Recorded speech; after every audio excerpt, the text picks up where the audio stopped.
Sometimes we forget the significance of a number that taught us about how we exist, reminds us of the marvels we've created and the impact that we can make.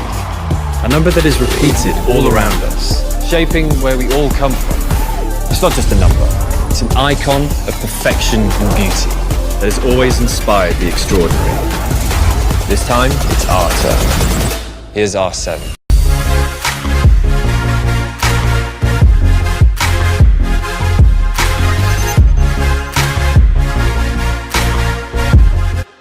At OnePlus, we believe in giant leaps. 5G is a giant leap. If 4G is walking, 5G is flying at warp speed. Get ready to reimagine creating, sharing and gaming as we push technology beyond where it's ever been, experiencing it with our community before anyone else. So forget what you thought the future looked like, because 5G will reimagine it. OnePlus, reimagine speed.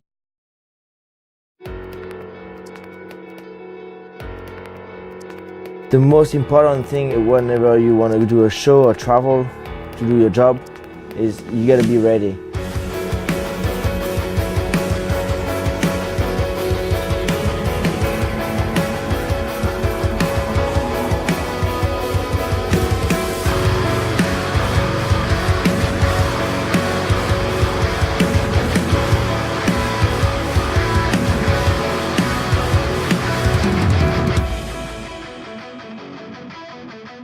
Well, it's my first time here actually in India, and having the chance and the opportunity of being riding in front of the monument, it was an honor, like being there, riding for the people.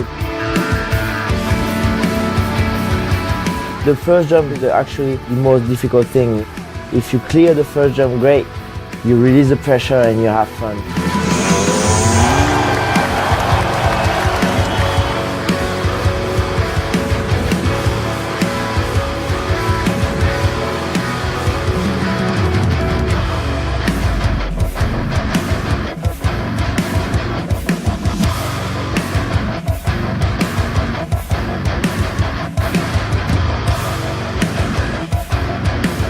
Been amazing.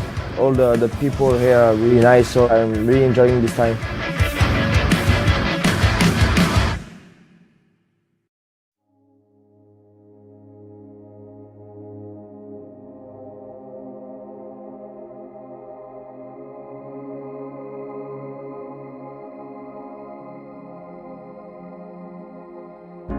When I saw it, I was like, holy crap. Det var utseendet som tog mig. Jag var med i OnePlus community redan innan den första telefonen släpptes. Jag hade inte trott att genom ett mobilköp att jag skulle helt plötsligt känna att jag hade vänner runt hela världen. 5 år i Skandinavien. For me, good tech is balance. We started OnePlus because we had a better idea for a smartphone, and we were just a couple of people, and we were so lucky to have a huge community supporting us from day one. It's been an amazing 5 years, and we've been through a lot with our community, and there's so many stories.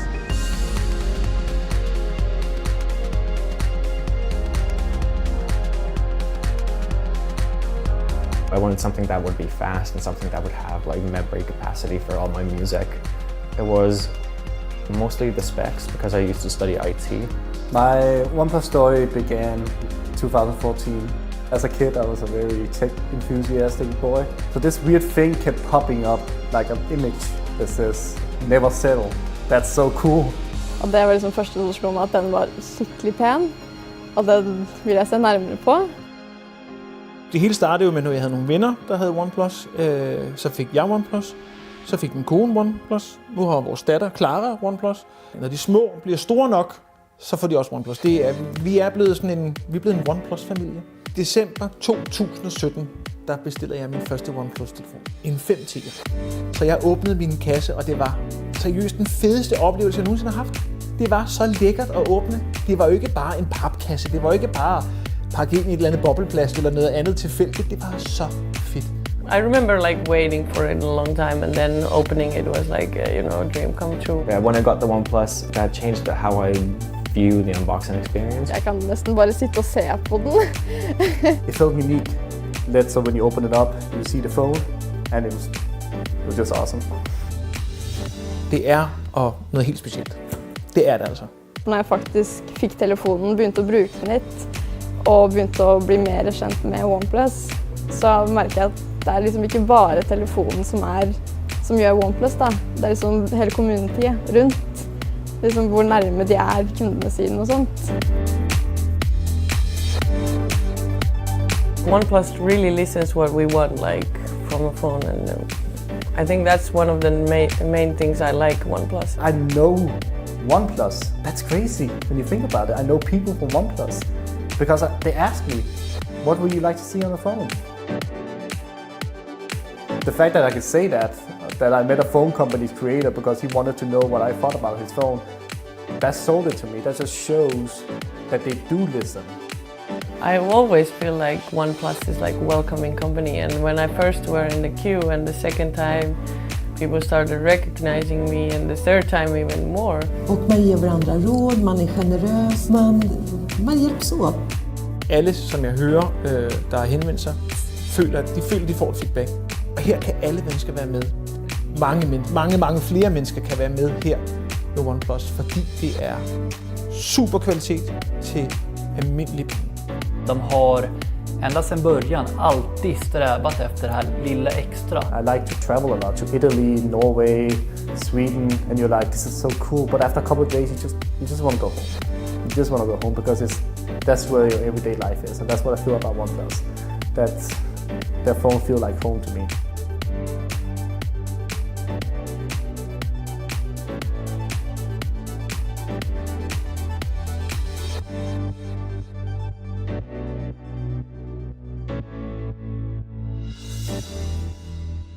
Once I'm done shooting, the next important thing to do is to organize the project so that every file is easily accessible. What I normally do, I create a folder and name it after the project, in this case Kin. I then create 4 subfolders, one for the audio, one for the footage, one for the editing, and one for the music. Once I've created these folders, you can then import the footage inside the footage folder, and then you can start editing the videos using any editing software you have access to or you prefer to use. The first step is to create a project and drag our footage folder into it. At that point, we can create a timeline and drag all the footage inside. The very next step is to prepare the footage by removing the beginning and the end of all the clips that you think worth being used. In this way, it will be easier to try different takes while you are editing. While we do this, we usually label the good clips with pink and the very best in gold. And obviously, you can use any colors you prefer as long as you remember which color represents a good take and which one the very best ones. Once this step is completed, you can start editing following your script or storyboard by selecting the very best shot both from a technical and performance point of view. But always keep in mind what I previously said about the continuity. For example, if Kim is looking into the camera in the wide shot, we need him to do exactly the same in the close-up too, like this. As you can see, the transition worked perfectly. You can therefore proceed in building the entire video following this logic. At the end of this process, you will end up with what we call a rough cut. And at this point, you just need the music unless you already have one. But please bear in mind that unless you're using a public domain music, you will need to obtain a license for it. And there are a lot of websites out there where you can buy inexpensive licenses like premiumbit.com or Artlist, or even Creative Commons that offer music free of charge. Once you have your music, download it into your music folder and then drag it into your timeline. Once you have nicely mixed your music track, you can finally sync your video. In this case, use the main beats to transit from a shot to another, like this. One last step before we finalize the video is to do some fine color correction. And the reason why we left this step at the very end of the process is because it requires some processing power. So it's just better to do it once everything else has been done. If needed, you can adjust the color and luminosity of each clip to make the video look even. At this point, we can export the video, and in this instance, the best thing is to use the recommended upload and quality settings for each platform you intend to upload the video on. In the case of YouTube, for a 4K video, you need to export a H.264 with a bitrate around 40 to 50 megabits per second. Well, congratulations! The project is now completed. I hope this video gave you enough insight to start producing amazing films, and I can't wait to receive and review your submissions. For all the details on the latest assignment, just go on our forum and follow the instructions. Once again, thanks a lot for watching. All the best. Bye.